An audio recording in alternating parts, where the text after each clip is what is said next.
Alhamdulillahi Rabbil Alameen wa salatu wa salam ala Sayyidina Muhammad. My name is Aisha Wangare Kaminju. I was born in Kenya. I embraced Islam 10 years ago after really a struggle in life, after searching for so long. Prior to becoming a Muslim, I was a flight attendant. Since I had it all, I was sitting on top of the world, like they say. I was a flight attendant, successful, earning any money that I would have wanted. I could have bought anything in any shop in Milan, Paris, Rodeo Drive. I bought anything I wanted. Yet, the more I bought, the more I was depressed. But Alhamdulillah, by the mercy of Allah, Islam found me. I didn't find Islam. His life is studied by children, all ages, and has been studied for the last 15 centuries. And he has been the most important man for 15 centuries continuous. He has been the most read about man, the most talked about man, and continues to be. I mean, and every aspect of his life recorded. We don't have to struggle to find out how he lived, how he ate, how he sat, how he talked. I mean, no other person's life has been recorded, no other prophet, no other human being or any other thing has been given such attention. And subhanallah, it would be difficult to choose what part of Prophet Muhammad to talk about. Did I know Muslims? I knew Muslims since I was born. My next door neighbors were Muslims.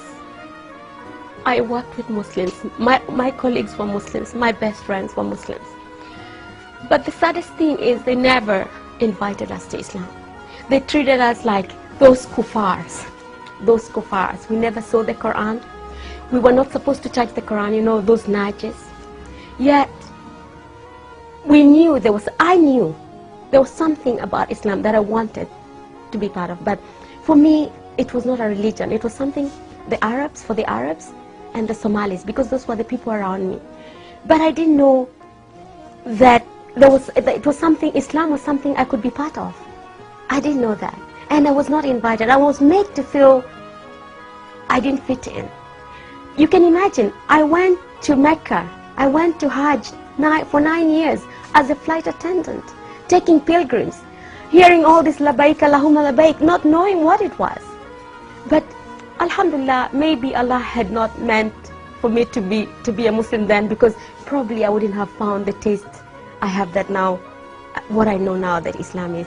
But it's very sad that Muslims can have this treasure of Islam and not pass it on.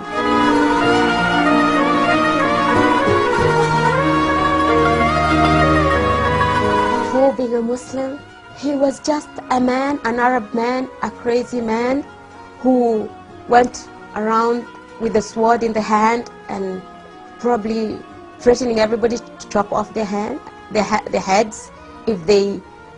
I didn't even know what, because he was not introduced to me. He was not introduced. So I can't really say I knew Muhammad. The only thing I knew about Muhammad, we had to know this thing about 622 and the Hijrah to pass our exams. After Islaamummaa. What else can I say? Sometimes I can't wait for death to come, because this is what separates me, inshallah, from seeing him in reality. What can I say about the man who Allah subhanahu wa ta'ala chose to be the carrier of his last message, the mercy of humankind?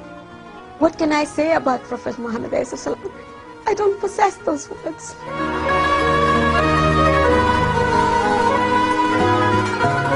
It's not too late. It's not too late just to open their eyes, to look at the world, to look at Islam is the hot topic. Take the advantage. Take the advantage and give the message. Deliver the message. We have to deliver the message. Bil-fi'al, by actions. Because we don't have a lot of time. And how can anyone hope to have the intercession, the intercession of Prophet Muhammad when he ignored him in dunya? we really can hope that on Yawm al-Qiyamah we will be able to walk with him in the Sirat when we did nothing for him in dunya? It's very simple mathematics. If you love somebody, you follow him and you work for him. What do you do for your lover? What do you do for your lover?